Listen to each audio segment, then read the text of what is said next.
अस्सलामुअलैकुम, आप देख रहे हैं के न्यूज HD में हूँ हारिस अली शाह गिलानी। चलते हैं आज की अहम खबरों की तरफ।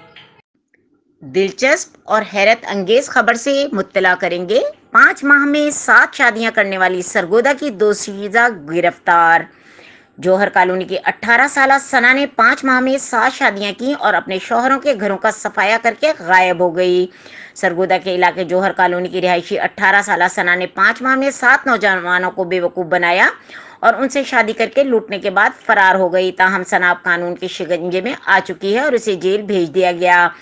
पुलिस के मुताबिक दोशीज़ा ने एक ग्रुप बना रखा था जिसमें इसके जाली माँ बाप, भाई और रिश्तेदार शामिल थे। सना के झूठे रिश्तेदार कमारे लड़कों को शादी का झांसा देकर जहेज की तैयारी के नाम पर लाखों रुपए वसूल करते थे, जबकि लड़की शादी करने के बाद अपने शौहर के घरों का कीमती सामान चोरी करके गायब हो जाती थी।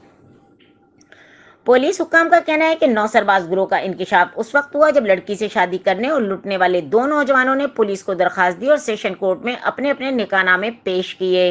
पुलिस ने सना को गिरफ्तार करके अदालत में पेश किया, जहां से उसे जेल भिजवा दिया गया। अदालत ने हुक्म दिया कि मुलजिमा के दीगर साथियों को भी गिरफ्तार करके अदालत पेश किया जाए। मजीद खबरों और अपडेट्स के लिए हमारे साथ रहिएगा। तब तक के लिए अपना ख्याल रखिएगा। अल्लाह हाफिज।